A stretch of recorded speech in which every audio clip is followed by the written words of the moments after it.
guys, it's Miss Flateheads here. I miss you all so much. I hope you enjoyed World War One and you learned a lot. I love World War One. It's so interesting. I love the trenches, and it's really a war that you don't hear a lot about.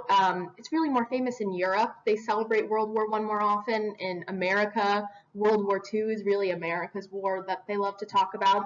So I'm excited to talk about this with you guys. We're going to start with the rise of dictators. This chapter is going to be a little different than our World War One chapter. World War One, I really give you guys a lot of independent work, and it worked really well that way. World War II is a lot of lectures, so we're going to be doing a lot of this where I'm going to do voiceovers, you're going to be doing your guided notes. I know you've missed my voice so much in all my lectures, so we'll go through this together. You should have your guided notes. We're going to start off this chapter with the rise of dictators. We're going to really go from where we ended on World War I, pick up from there, and show how the end of World War I really led to World War II. Okay, so as a warm-up, I want you guys to look at this picture, and I want you to answer these 3 questions. They don't have to be big, long sentences. Just answer them as best you can. So these children are playing with marks. So marks are like the German dollar. So as you see in the picture, they're stacking them up, playing with them like they're toys. So what does that really tell you about the value of the mark? What does that tell you about the value of the German dollar after World War I? So think about at the end of World War I, Germany was really blamed for everything. They said, it's your fault that we went to this war, so you're going to have to pay for it. You're going to have to do reparation payments. You're going to have to give up your land. You're going to have to give up a lot of your rights to make sure that you don't screw up the rest of Europe all over again. So since they have to pay for the war because they're blamed for it, they really lose the value of their money. Right? Their money is so incredibly worthless that children are using it as toys to play with. There was so much hyperinflation. People in Germany, their entire savings was wiped out because of these reparation payments that they had to pay. Okay? Think about a loaf of bread in Germany at this time would now basically be like your entire paycheck for a whole month. So basically this picture just really represents how worthless the German dollar was because of the reparation payments and everything that they had to give up and pay for, because all of Europe pretty much said, it's your fault for World War I, or the Great War, which they called it at the time, and you're going to have to pay for it. Now your dollar is literally worth nothing. All right, so we have a map here. So the Great Depression, I know you haven't really talked about that. We didn't really talk about that, but we know the Great Depression in the United States happened in 1929. The Great Depression didn't only happen in America, it happened all across the world, and part of the reason that the Depression happened was because of all the debt that all these countries were in because of World War I. So because of all this debt, it led to this Great Depression. Everyone around the world is suffering, and really this map showcases the unemployment level in each country based on different years after World War I. So we're getting into the 20s and 30s. So the orange line shows unemployment in 1928. The red line shows unemployment rate in 1932, and then the pink is in 1934. It also shows the decline of industrial production and less people, less jobs. And the question that I think I wanted you to answer in your guided notes was, which country do you see was suffering the worst and which time period? Everyone was suffering in Europe, in the United States, recovering from this great war that everybody was traumatized from. Nothing like that has ever happened. World War I, right? That's the first time something like that has happened, and people were traumatized by it, and they're just trying to recover. Okay, before we really talk about the rise of these dictators, I want to go over the different types of government that we have. So we all know what a democracy is. You guys took civics. That's a government by the people, led by the people, powers within the people. We elect representatives to represent us in government. They work for us, right? Communism, we talked about that in the Industrial Revolution. That's really when communism came about. We talked about Karl Marx and his ideals. Communism, everyone is on the same level and the government owns everything, okay? The government says it's better for us to provide for you this way. We'll split up. You're going to get this amount of money. You're going to work this job. Everything's divided up equally, and everything is controlled and owned by the government. People who are poor or have a low socioeconomic level usually want communism because they want that aid, they want that support. Communism usually doesn't work out for a long time because the government runs out of money. How are they going to pay for everything for that long? But it's full government control of everything. Socialism we also talked about. These are government-funded programs. We have some socialist policies even in the United States, right? Things like welfare programs or food stamps, things to provide for people who are less fortunate or in a lower socioeconomic status. We're obviously not full socialists, but socialism is like a lesser form of communism, right? So a new type of government or theology that, or not theology, the new type of government that we're going to talk about with this is fascism. And fascism was really created by Benito Mussolini, which we're going to talk about in our next slide. It's a little confusing when you talk about, well, what's the difference between fascism and communism? So fascism is a one-party dictatorship. It's really focused on nationalism. It's more so people providing for the state to glorify the state. This could be through military, this could be through winning wars, it can be through having the best economy, but remember, nationalism means that your country is better than all other countries, and that's what fascism is based on. Communism is more so, what can the government do for the people? How can we provide programs for them? How can we provide housing for them? How can we provide jobs for them? Where fascism is more so, what can you do for your country? What can you do for your government? How are you going to support them? How are you going to prove that we're the best country in the world? So it's more so the people working for the government, where communism, the government provides for the people. Gets a little confusing. We're going to talk about it a lot more. And then the last one is totalitarianism. So this is a dictator control over private and public life with no oppositions. So this is like the most extreme form of dictatorship. So I'm not only going to control factories and jobs and all that stuff, but I'm going to control what you think. I'm going to control what you believe. And if you think or believe anything different from what I tell you to believe, then I'm going to brutally kill you in some type of way, which was a really big theme that was spreading around Europe during this time.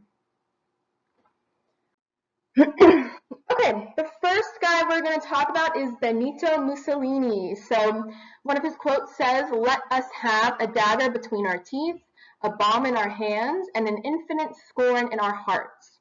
So in your guided notes, I want you to think, what does this quote say about him and his personality and what you think he's like as a ruler, okay? If you need to pause the video at any moment to write things down, that's fine. But I'm going to move on. All right, so Benito Mussolini, he was known as El Duce. El Duce means the leader. He really was the first to create and coin the fascist party. Fascist party, remember, they're nationalists. It's different than communism. Communism, I should have said this on the other side, but communism is really super, super far left, the farthest left you can go. Fascism is super, super far right. They're extreme military control, nationalist, what you can do to prove that your country is the greatest kind of thing. Okay, so before Benito Mussolini really came into power, we're going to talk a little bit about Italy. So after World War I, France and Britain promised Italy land in Austria and Hungary. They broke those promises, and it outraged Italian nationalists. So the fact that Italy really didn't like France and Britain anyways from World War I, now they really hate them even more, because in the end of this great war that just happened, they were promised to get more land in these treaties that closed World War I, and then they weren't given that. After World War I, chaos really broke out. In Italy, really, there wasn't anywhere in Europe that was really doing well after World War I. Everyone was suffering. But specifically in Italy, factory workers were going on strike. They didn't have any money. They were in a depression. They weren't getting paid, so they said that they weren't going to work. Trade declined, nobody's working, you don't have imports, exports, taxes go up, things become more expensive, you have inflation, and there are unemployed veterans that served in the war that are now homeless, people are dying in the street, people are starving. It's just not good for Italy right now. Oh, and there's Italy, and there's little Benito. Okay, so Mussolini steps in to fix Italy in 1921. As I said, he coined the term fascism and really took it to where it is. He was a totalitarian, meaning that whatever he said goes. You have to believe what he believes, you have to think what he thinks, you have to act the way that he acts, or else you're going to be killed, okay? There's really no freedom of speech, there's no freedom of thought. It's, this is what I want Italy to look like. Italy is the best country in the world. We are nationalists. This is how I believe it should be. This is what you need to do as an Italian citizen to prove that Italy is the best in the world. And if you don't do this, you're going to be killed by the government. He had a very fiery, charismatic personality, which all of these dictators and rulers do, because all these men that we're going to be talking about obviously aren't good people. But how do they come to power if they're not good people? They come to power because they have that charismatic personality, and also they use fear tactics to get people to follow them. You have to realize that people in Italy at the time were at a really low point. They didn't have any money. They were going on strike. Just things were going really bad for them. So if someone comes into the government and says, don't worry, I'm going to revive the economy and I'm going to restore the glory of the Roman Empire. We derive from the Romans. Let's restore our glory to what we once were and have this booming economy and believe in me. And yeah, he might have these crazy policies to get there.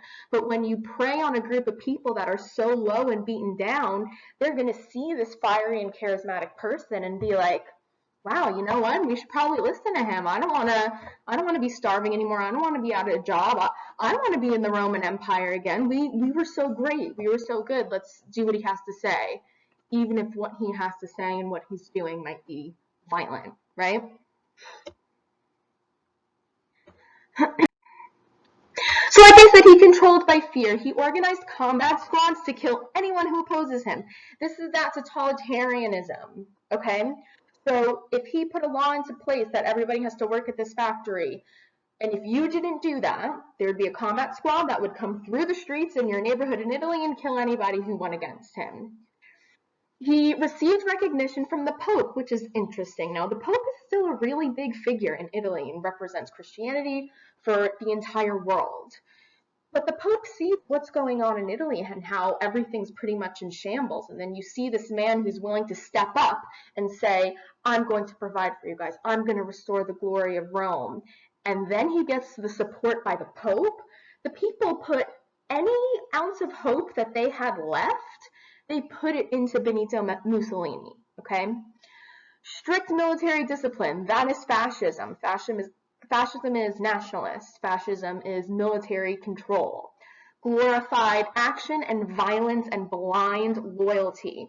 So this is saying that he glorified violence as it's just something that you have to do to get control and to move on and become greater and to become a glorified country. You need violence. You need blind loyalty. Don't question anything that I say or anything that I do. Just blindly follow me and I will make Italy one of the greatest countries, one of the greatest empires like it once was. Another thing that he did was foreign expansion. So he invaded Ethiopia and Albania to gain more territory. If you look at our map, we have the Mediterranean Sea, and it's really just right there, Northern Africa. This was a big deal because it went against the League of Nations that was created in World War I, saying that we're not going to invade any more countries and we're going to try to work things out diplomatically because we don't want anything like the Great War to ever happen again. Benito Mussolini has the sense of nationalism, which you need military action to prove that you are a great leader, and starts invading Northern Africa.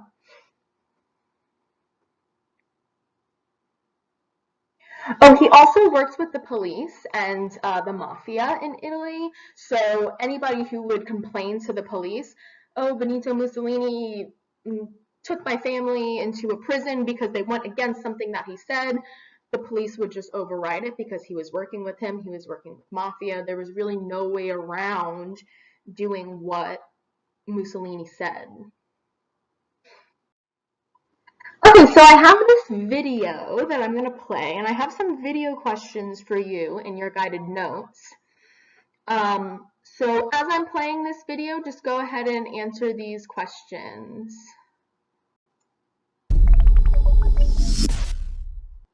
As Joseph Stalin established firm control over the Soviet Union, another dictator rose to power in Europe. Who was Benito Mussolini? What type of government did he implement? During the 1920s, Benito Mussolini established a totalitarian regime in Italy.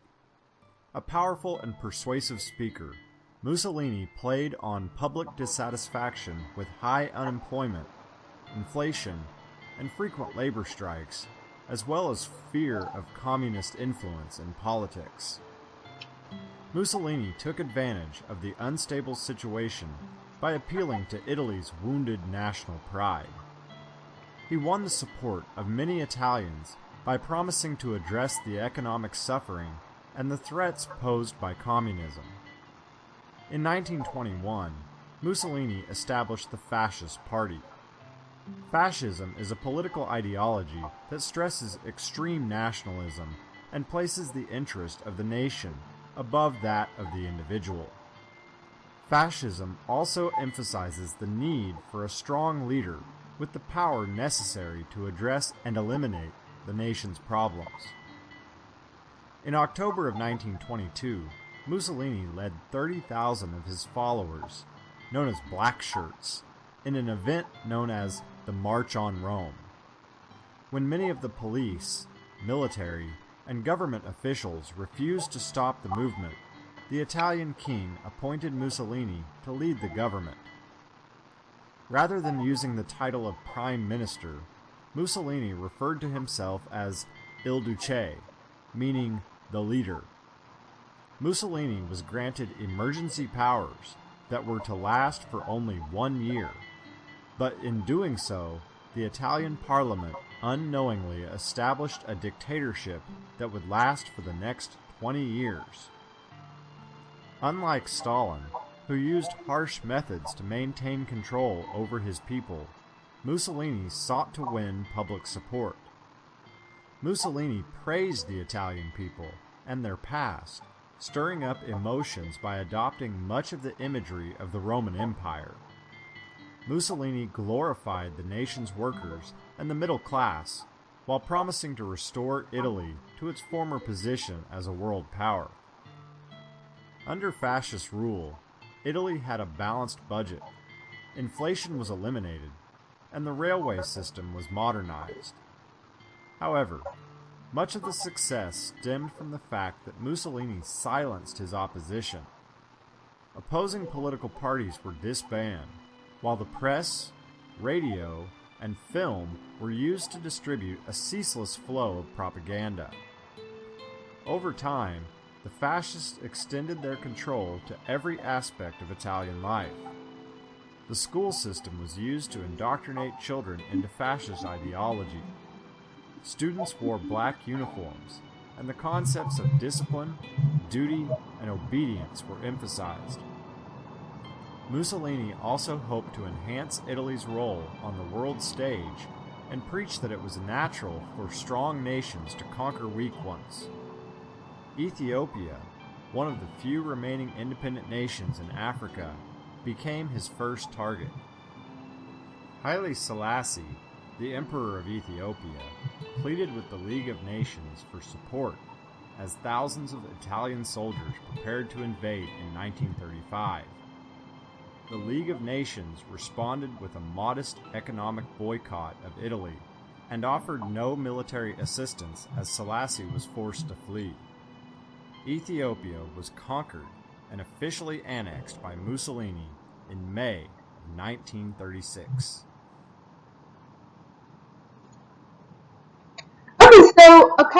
things about Mussolini that I forgot to mention. So he was appointed as ruler in Italy by King Victor Emmanuel III. So if you remember King Victor Emmanuel, when we talked about unification of Italy, when we did nationalism and imperialism, we said Victor Emmanuel became the king of unified Italy. Well, now this is King Victor Emmanuel III that appointed Mussolini, which is just something interesting that we tied in. But overall, this totalitarian ruler that Mussolini is, he killed over 2,000 political opponents, which seems like a lot, but then we're going to talk about this other guy. You're going to be like, you know what? Killing 2,000 political opponents really isn't that bad compared to some of these other people we're going to be talking about.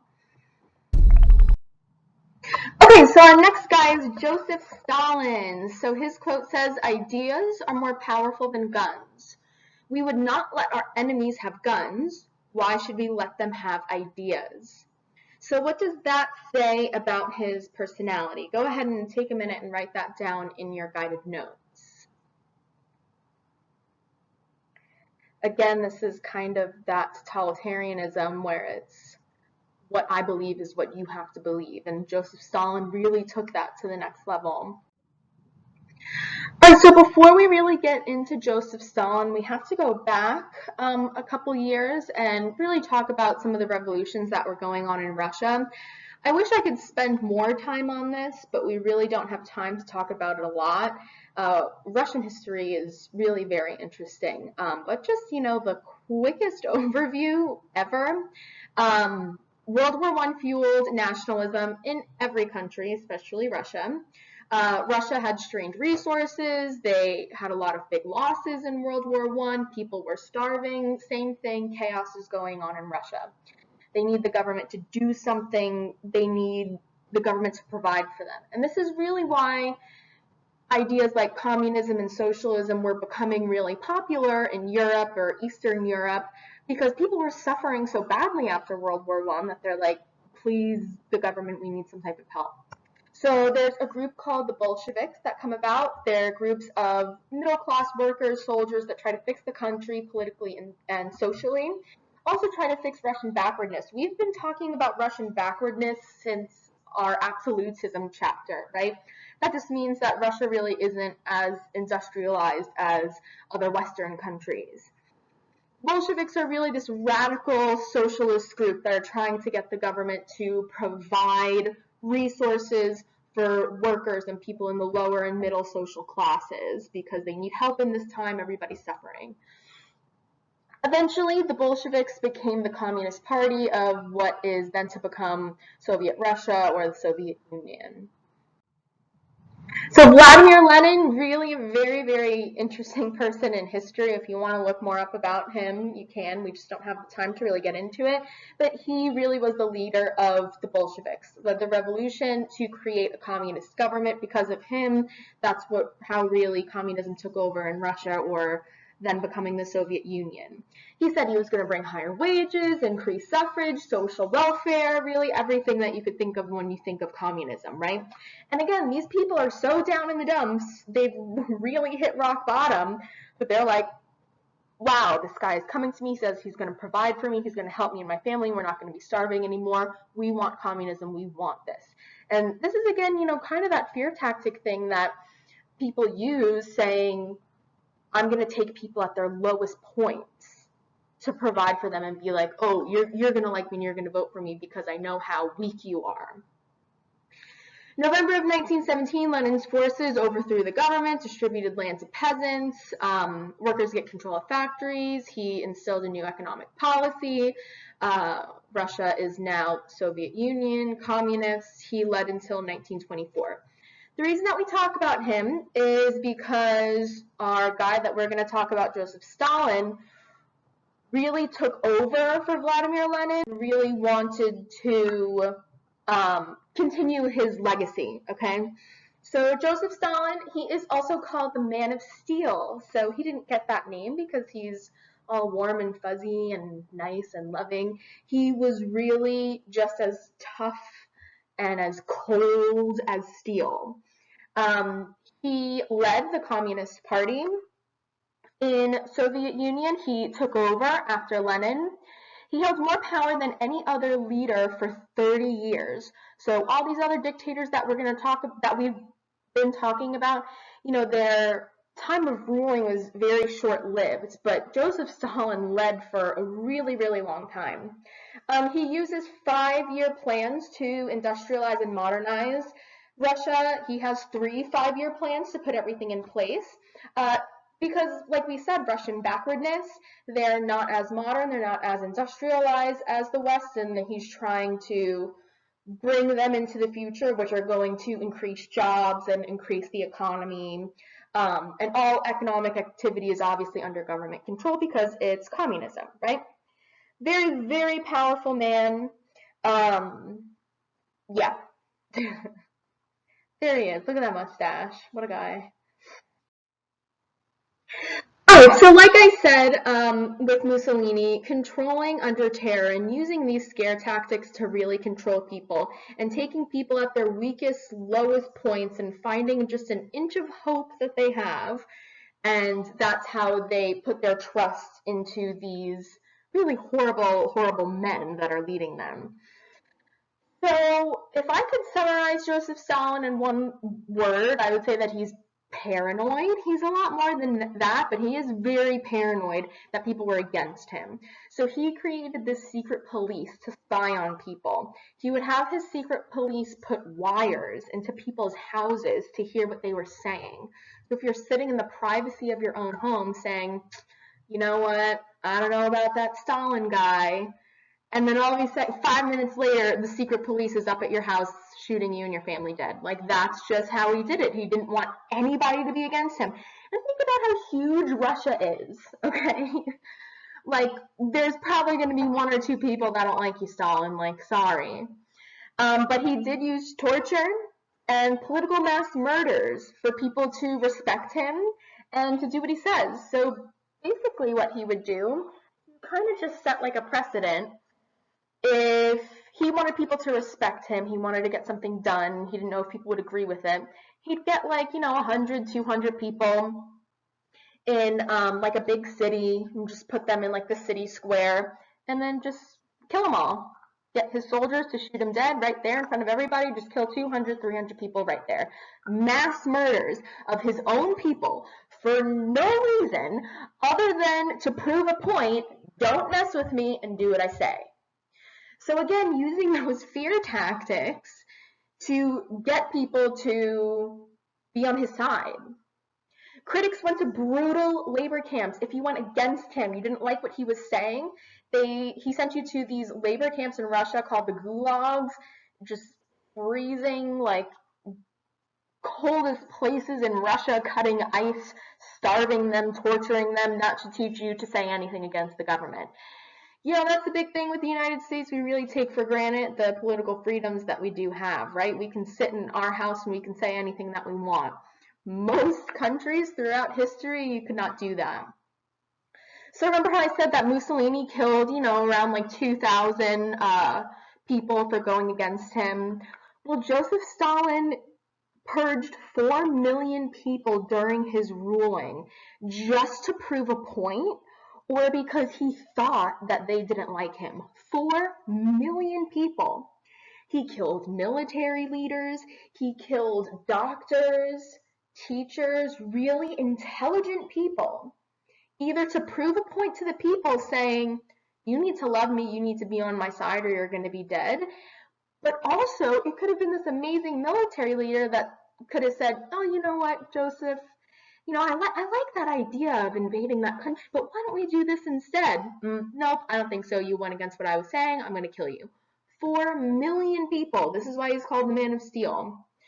He also used propaganda to make himself a godlike figure. So yeah, he would just randomly kill his citizens in the middle of a city to prove a point. He sent his own people to labor camps because they went against what he said. He killed 4 million of his own people.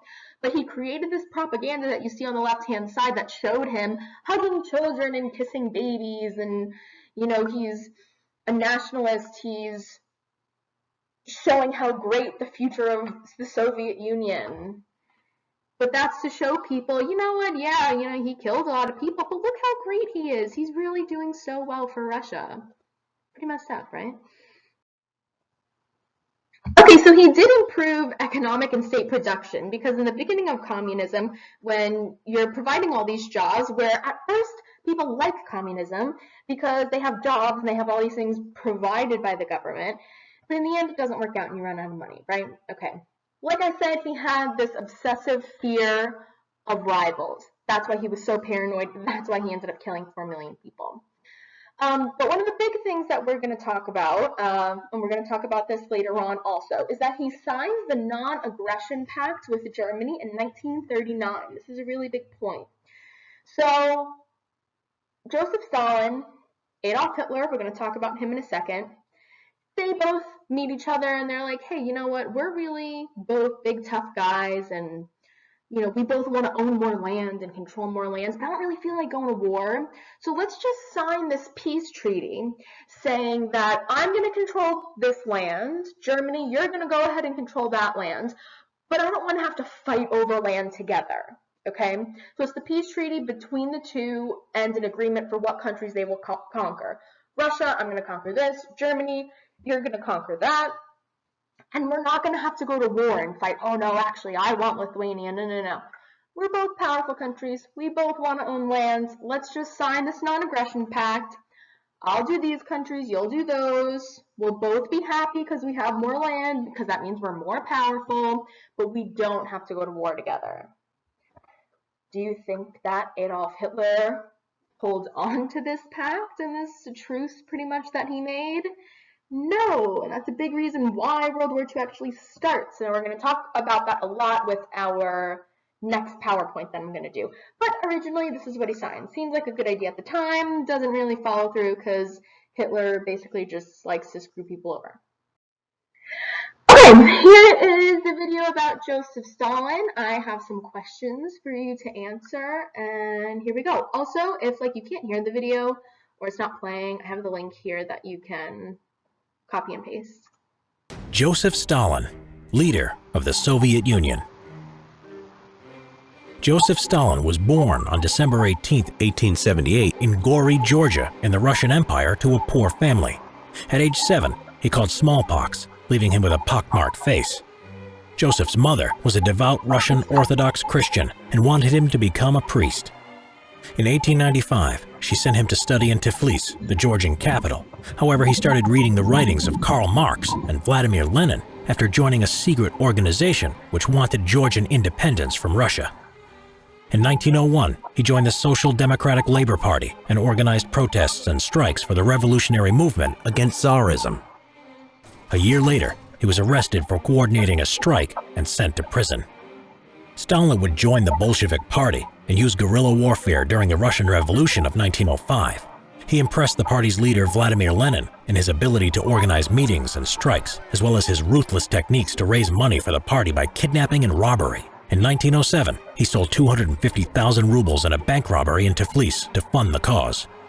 Around this time, he adopted the name Stalin, which means steel in Russian, or man of steel. During the Russian Revolution in 1917, Stalin ran the Bolshevik newspaper Pravda. By October, the revolution was over, and the Bolsheviks were in control.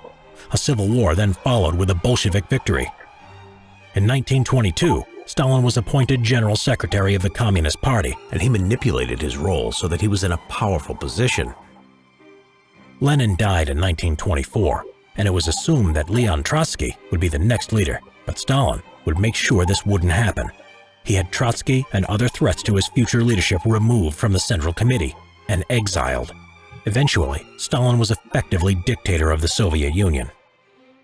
In the late 1920s, Stalin would aim to turn the Soviet Union into a modernized, industrialized country, and he wanted it done rapidly. He developed 3 5-year plans between 1928 and 1938. Coal, oil, steel, and electricity production massively increased, but workers who failed to achieve their ambitious targets for production were executed or sent to the gulags. He also introduced collectivization to increase food production, seizing land originally given to the peasants and reorganizing it into collective farms. Mass famine was caused as a result, and millions died. But Stalin saw this as a necessary evil to achieve the ambitions of his 5-year plans and transform the Soviet Union. As Stalin created a cult of personality through culture, he became more paranoid. Everyone had to praise him, and his portrait was everywhere from schools to factories. In 1934, Stalin had party member Sergei Kirov killed because of the threat to his power. Throughout the 30s, Stalin purged Communist Party members, and 81 of the 103 generals and admirals were executed in the Red Army. 20 million citizens in the Soviet Union were sent to the gulags or executed. In 1939, Stalin made a deal with Adolf Hitler and Nazi Germany. When Germany invaded the Soviet Union in 1941, all right, we're going to stop it there because they start talking about some wars and stuff that we're going to talk about later. So Joseph Stalin, crazy guy, right? Okay. Joseph. All right, the main attraction, what you all came here for, Adolf Hitler. He said, make the lie big, make it simple, keep saying it, and eventually they will believe it. What do you think that says about him, his personality, his mentality? Go ahead and answer that in your guided notes. If you need to pause the video, go ahead.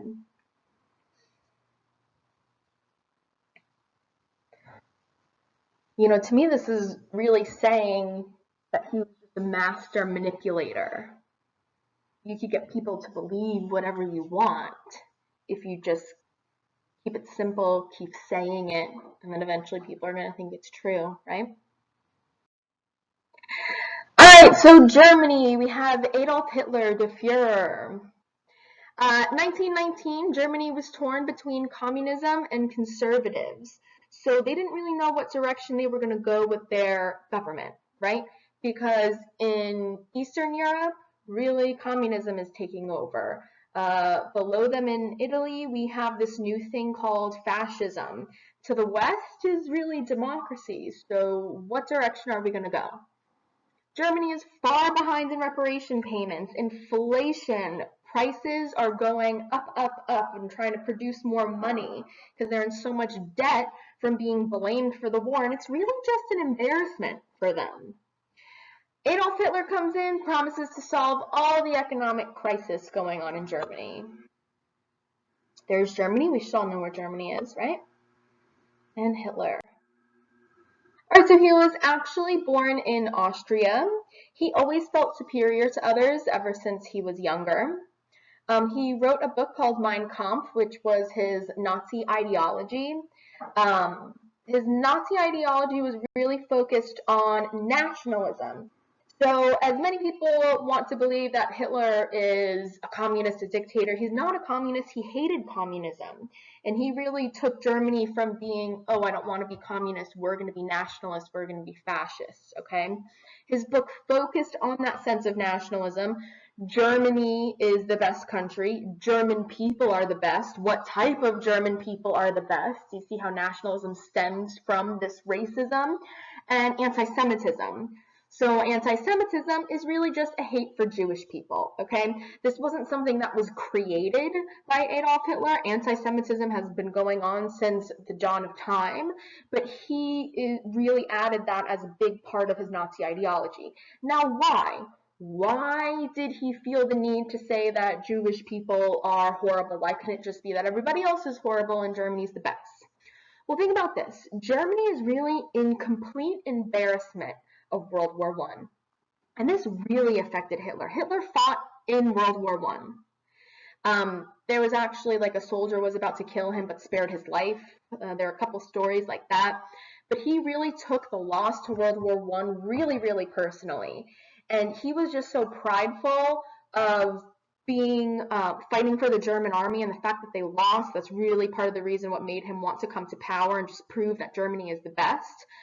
But the fact that the entire world blamed Germany and they had to have all these payments and lose their land, he wanted to come up with a scapegoat for all of Germany's problems, and he blames Germany's issues on the Jews, saying it's not our fault that we lost the war. It's not our fault that we're in so much debt and our money has no value and we don't have any jobs. It's the Jews' fault. It's all their fault. Whether that makes sense or not. If you're a German person living in Germany at the time and you're embarrassed from how the way that World War I ended, and you're in so much debt that your family is suffering, you're going to want that scapegoat to say, you know what, it isn't my fault, it's somebody else's fault. And that's a big manipulation tactic, saying, you know, I didn't do anything wrong, I'm going to put the blame on somebody else. And Hitler just chose Jews as that scapegoat for all of their problems. So he said the main way for Germany to be clean of everything from World War I, the embarrassment, the money, the land that we lost, is we need an ethnic cleansing of Germany. If we get out all of these Jewish people that caused all these bad things to happen in Germany, then Germany can restore its nationalist pride once again. So you see the manipulation tactics, right? He said that Aryans were the superior race. So if we go back to like our very, very first chapter, we have the Franks, we have the Anglo-Saxons, we have like the pure, just white people of Europe, okay? Hitler decided that they were the most superior race. These are people, as you see this girl, blonde hair, blue eyes, white, pale, they were the most superior race. We're going to talk more about this stuff when we talk about the Holocaust, but just the amount of influence that Hitler had, saying this is the purest race, and they really represent Germany, and Jewish people are bad, and they're the reasons why we're suffering. It may sound stupid when you say it, and you may say, oh, if I lived in Germany at the time, I wouldn't have believed that. But if again, you're at your lowest point. You have no hope. And then this man says, don't worry, you didn't do anything wrong. It was just the Jewish people who did it. Then you might start believing something else because what he's saying is making you feel better. He was known for his powerful speeches and easily gained support of the people. I know, when I was learning about all this stuff when I was in college, it was really like, how could someone just so awful gain support of so many people? Well, they gained support of so many people because of their charisma, because of how powerful they were, and because of how they made the German people feel. If you look at these pictures on the right-hand side, that's him just talking in his speeches. You see how dramatic he is? Like, if anybody were to just, like, scream anything like that in my face, with those expressions and waving their fists and being all dramatic, I'd be like, wow, what are they talking about? Like, I don't know what they're saying, right? It's just another manipulation technique to really pull at people's emotions. And, I don't know, that's kind of how I talk, right? I'm pretty dramatic. But one thing was he promised to end reparations. This is a big thing. Pretend that you're German, you're suffering, you're at your wit's end, you're embarrassed, you're out of money. And this powerful man who's literally just screaming into your soul and throwing his fist at you is saying, you're not going to have to pay anything anymore. It's not your fault. It's the Jewish people's fault. I'm going to defy the Treaty of Versailles because they blamed us all, and that's not right. And Germany's going to be restored, and you're going to have more jobs. You're going to be like, heck yeah, I like this guy, right? It's really just all about manipulation. He appealed to veterans, workers, middle classes, small-town business owners, and within 1 year, he becomes the dictator of Germany.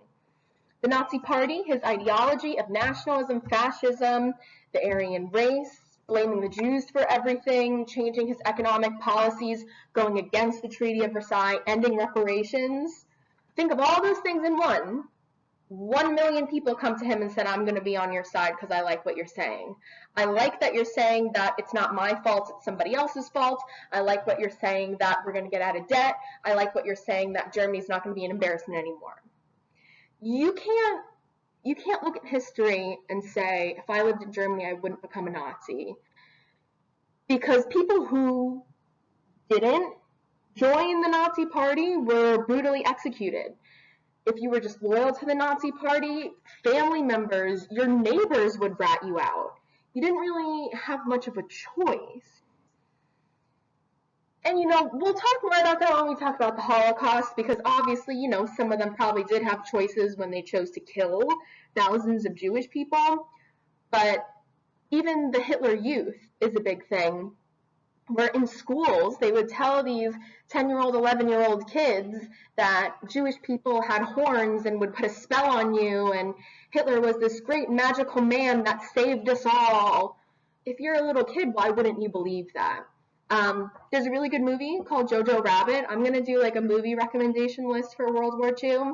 Jojo Rabbit just came out in 2019, and it's about this 10-year-old little boy. And it's basically World War II through his eyes, and he's in the Hitler Youth and part of Nazi Germany. It's a really good movie.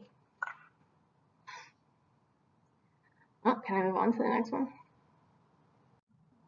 Okay, here's a picture of Hitler speaking, and you see all those little white dots? Those are people's heads, right? Here's another picture. It's just so extremely influential. The manipulation tactics, but it makes sense, like that all the things he was saying is what the German people wanted to hear. All right, we have our video about Hitler. Go ahead and answer your questions on your guided notes.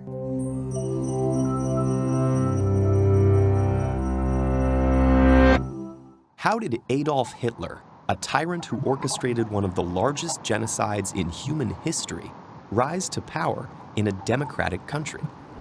The story begins at the end of World War I. With the successful Allied advance in 1918, Germany realized the war was unwinnable and signed an armistice ending the fighting.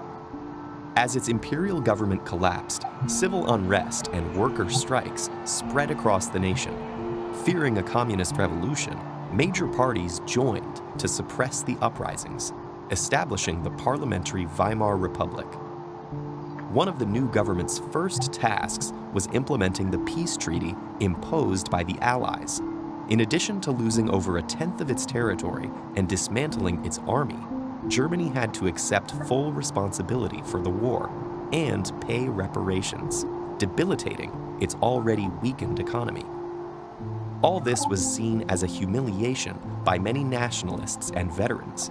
They wrongly believed the war could have been won if the army hadn't been betrayed by politicians and protesters. For Hitler, these views became obsession, and his bigotry and paranoid delusions led him to pin the blame on Jews. His words found resonance in a society with many anti-Semitic people. By this time, hundreds of thousands of Jews had integrated into German society, but many Germans continued to perceive them as outsiders. After World War I, Jewish success led to ungrounded accusations of subversion and war profiteering. It cannot be stressed enough that these conspiracy theories were born out of fear, anger, and bigotry, not fact. Nonetheless, Hitler found success with them. When he joined a small nationalist political party, his manipulative public speaking launched him into its leadership and drew increasingly larger crowds. Combining anti-Semitism with populist resentment, the Nazis denounced both communism and capitalism as international Jewish conspiracies to destroy Germany. The Nazi Party was not initially popular. After they made an unsuccessful attempt at overthrowing the government, the party was banned, and Hitler jailed for treason. But upon his release about a year later, he immediately began to rebuild the movement. And then, in 1929, the Great Depression happened. It led to American banks withdrawing their loans from Germany, and the already struggling German economy collapsed overnight. Hitler took advantage of the people's anger, offering them convenient scapegoats and a promise to restore Germany's former greatness. Mainstream parties proved unable to handle the crisis, while left-wing opposition was too fragmented by internal squabbles. And so, some of the frustrated public flocked to the Nazis, increasing their parliamentary votes from under 3% to over 18% in just 2 years. In 1932, Hitler ran for president, losing the election to decorated war hero General von Hindenburg. But with 36% of the vote, Hitler had demonstrated the extent of his support. The following year, advisors and business leaders convinced Hindenburg to appoint Hitler as chancellor. hoping to channel his popularity for their own goals. Though the Chancellor was only the administrative head of Parliament, Hitler steadily expanded the power of his position. While his supporters formed paramilitary groups and fought protesters in the streets, Hitler raised fears of a communist uprising and argued that only he could restore law and order. Then, in 1933, a young worker was convicted of setting fire to the Parliament building. Hitler used the event to convince the government to grant him emergency powers. Within a matter of months, freedom of the press was abolished, other parties were disbanded, and anti-Jewish laws were passed. Many of Hitler's early radical supporters were arrested and executed, along with potential rivals. And when President Hindenburg died in August 1934, it was clear there would be no new election. Disturbingly, many of Hitler's early measures didn't require mass repression. His speeches exploited people's fear and ire to drive their support behind him and the Nazi Party. Meanwhile, businessmen and intellectuals wanting to be on the right side of public opinion endorsed Hitler. They assured themselves and each other that his more extreme rhetoric was only for show. Decades later, Hitler's rise remains a warning of how fragile democratic institutions can be in the face of angry crowds and a leader willing to feed their anger and exploit their fears.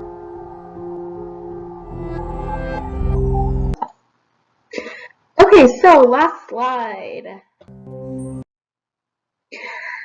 So a little exit ticket for you guys. Just answer it on your guided questions. Number one, what does it mean that some democracies were dismantled by dictatorships? So if you look at the map on the right-hand side, we have the purple countries became dictatorships by 1938.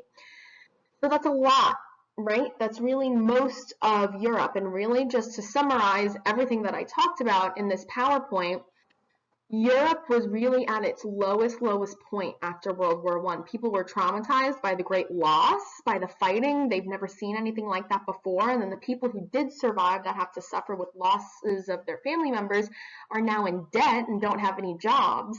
So these dictators that rose to power really took advantage of people at their lowest point to use this extreme new phase of government to control them, right? So really picking on people at their lowest point. Pink is democracy is dismantled by dictatorship, so it's asking what do you think that means, and then green is the remaining democracies, obviously besides the United States, right? And number two, how do you think people in England might have felt about the spread of these dictatorships? So go ahead and answer these. Our next PowerPoint that we're going to do is going to be called appeasement, and that PowerPoint's really going to be how World War II and the actual physical battle and war started. So this was everything leading up to these dictators. Now what are all these dictators going to do? They're not just going to sit there. Dictators want money, they want power, they want land, right? So good job today, guys. Make sure you submit your guided notes, and then I'll have your next PowerPoint set up for you soon.